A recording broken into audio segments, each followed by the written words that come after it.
नमस्कार। Study sir जी में आप सभी का स्वागत है।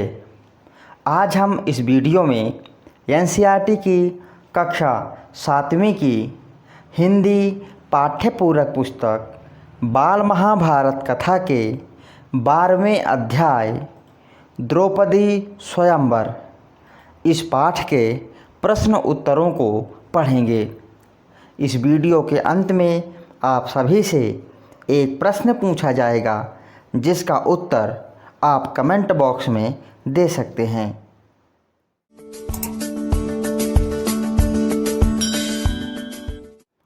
आइए वीडियो शुरू करते हैं। द्रौपदी स्वयंवर इस अध्याय का पहला प्रश्न है, ब्राह्मण वेश में पांडव किस नगरी में जीवन बिता रहे थे? इस प्रश्न के उत्तर में हम लिखेंगे, ब्राह्मण वेश में पांडव एक चक्रा नगरी में एक ब्राह्मण के घर में जीवन बिता रहे थे। पाठ का अगला प्रश्न है, द्रौपदी कौन थी तथा वह कहाँ की राजकुमारी थी? इस प्रश्न के उत्तर में हम लिखेंगे, द्रौपदी पांचाल राज के राजा द्रुपद की कन्या थी। द्रौपदी पांचाल देश की राजकुमारी थी। पाठ का अगला प्रश्न है, द्रौपदी के स्वयंवर के लिए राजा द्रुपद की क्या शर्त थी? इस प्रश्न के उत्तर में हम लिखेंगे, द्रौपदी के स्वयंवर के लिए राजा द्रुपद की यह शर्त थी कि जो राजकुमार पानी में प्रतिबिंब देखकर उस भारी धनुष से तीर चलाकर उस पर टंगे हुए निशाने यानी मछली को मार गिरा देगा, उसी को द्रौपदी वरमाला पहनाएगी। पाठ का अगला प्रश्न है, द्रौपदी के स्वयंवर में कौन कौन से राजा शामिल हुए? इस प्रश्न के उत्तर में हम लिखेंगे, द्रौपदी के स्वयंवर के लिए दूर दूर से अनेक वीर आए हुए थे, जिनमें धृतराष्ट्र के 100 बेटे अंगनरेश, कर्ण, श्री कृष्ण, शिशुपाल, जरासंध आदि राजा भी शामिल हुए। पाठ का 5वां प्रश्न है, पांचों भाई माता कुंती के साथ पांचाल देश में कहाँ रुके? इस प्रश्न के उत्तर में हम लिख सकते हैं, पांचों भाई माता कुंती के साथ पांचाल देश में किसी कुम्हार की झोपड़ी में रुके हुए थे। पाठ का अगला प्रश्न है, पांचाल देश में पांडव ब्राह्मण वेश में ही क्यों गए?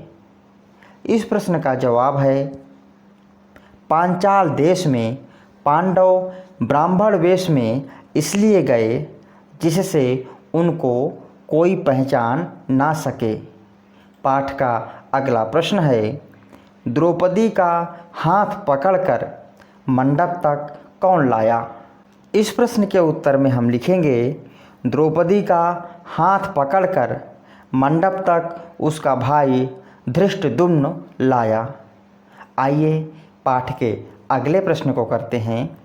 अगले प्रश्न में कहा गया है, राजा द्रुपद की शर्त को किसने पूरा किया और कैसे? इस प्रश्न के उत्तर में हम लिखेंगे, अर्जुन ने धनुष हाथ में लिया और उस पर डोरी चढ़ा दी। उसने धनुष पर तीर चढ़ाया और एक के बाद एक 5 बाण उस घूमते हुए चक्र में मारे और हजारों लोगों के देखते देखते निशाना टूटकर नीचे गिर पड़ा। इस प्रकार अर्जुन ने राजा द्रुपद की शर्त को पूरा किया। अगला प्रश्न है, राजा द्रुपद फूले क्यों नहीं समाये? इस प्रश्न के उत्तर में हम लिखेंगे, जब राजा द्रुपद को पता चला कि ब्राह्मण के वेश में पांडव आए थे और शर्त को अर्जुन ने पूरा किया है, तो राजा द्रुपद फूले नहीं समाये। पाठ का अगला प्रश्न है, द्रौपदी का विवाह किनके साथ हुआ? इस प्रश्न का उत्तर आप अपने नाम और अपने शहर के नाम के साथ कमेंट बॉक्स में दे सकते हैं। सही और जल्दी उत्तर देने वाले अभ्यर्थी का नाम हम अपने आने वाली वीडियो में डिस्प्ले करेंगे।